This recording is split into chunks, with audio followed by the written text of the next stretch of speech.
और इस वक्त एक और अहम खबर आ रही है। सुन्नी वक्फ बोर्ड दाखिल नहीं करेगी पुनर्विचार याचिका। अयोध्या केस में सुन्नी वक्फ बोर्ड ने यह अहम फैसला लिया है। इस पूरे मसले को लेकर आज एक अहम बैठक बुलाई गई थी, लेकिन 7 में से 6 सदस्यों ने याचिका दायर करने का विरोध किया, जिसकी वजह से यह साफ हो चुका है कि अब पुनर्विचार याचिका दाखिल नहीं की जाएगी। यानी सुप्रीम फैसला जो राम मंदिर को लेकर आया था, जिसमें कहा गया था कि 5 एकड़ जमीन अलग से मुहैया कराई जाए, जिस पर मस्जिद का निर्माण कराया जाए, वहीं रामलला को विवादित जमीन सुपुर्द करने की बात कही गई थी और राम मंदिर का निर्माण अब वहीं होगा, क्योंकि अब पुनर्विचार याचिका दाखिल करने की जो बात कही जा रही थी, 7 में से सिर्फ 1 सदस्य ने उसकी वकालत की है, बल्कि 6 सदस्यों ने पुनर्विचार याचिका दाखिल करने का विरोध किया है।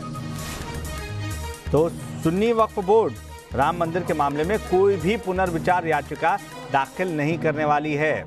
इस फैसले का स्वागत किया जा रहा है।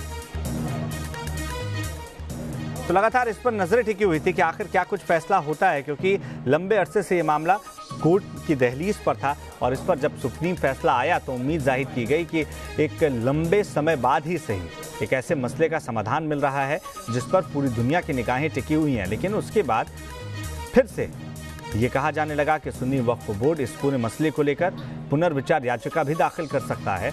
लेकिन आज जब इस पूरे मामले को लेकर बैठक बुलाई गई, जिसमें लोगों के मत लिए गए, तो 7 सदस्यों के बीच ये बैठक हो रही थी, जिसमें से 6 ने इस बात पर हामी नहीं भरी कि पुनर्विचार याचिका दाखिल करनी चाहिए। सिर्फ 1 सदस्य थे जिनके हिसाब से पुनर्विचार याचिका दाखिल की जानी चाहिए। सुप्रीम कोर्ट का जो फैसला है उस पर सोचना चाहिए।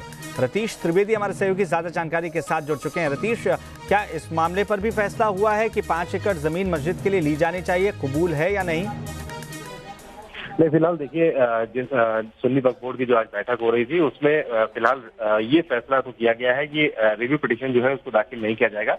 लेकिन फिलहाल इस बात के लिए आगे की तारीख मुकम्मल की जाएगी और ये भी कहा गया कि आगे जब कोर्ट बैठेगा, जब बोर्ड बैठेगा और बोर्ड के सदस्य बैठेंगे, तब इस पर तय करेंगे कि 5 एकड़ जमीन जो सुप्रीम कोर्ट के आदेश के बाद मिलनी है, उस पर क्या बोर्ड का रुख रहेगा। तो फिलहाल एक मसले पर तो अपनी राय कायम कर ली है सुन्नी सेंट्रल वक्फ बोर्ड ने कि रिव्यू पिटीशन की तरफ वो नहीं जाने वाले हैं। लेकिन माननीय उच्चतम न्यायालय का जो आदेश है और 5 एकड़ जमीन की जो बात कही गई थी, उस पर क्या राय बोर्ड की रहने वाली है, उस पर फिलहाल कोई राय और फैसला नहीं किया गया है। बहुत शुक्रिया रतीश तमाम जानकारी के लिए। तो इस वक्त की अहम खबर यही है कि सुन्नी वक्फ बोर्ड कोई पुनर्विचार याचिका दाखिल नहीं करेगा। वहीं मस्जिद के लिए जो 5 एकड़ जमीन है वो कबूल होगी या नहीं होगी, इस पर फैसला अभी फिलहाल इस मीटिंग में नहीं हुआ है। अपडेट्स के साथ हाजिर होंगे। आप लगातार न्यूज़ नेशन के साथ रहिए, क्योंकि खबरों का सफर यहाँ कभी नहीं थमता।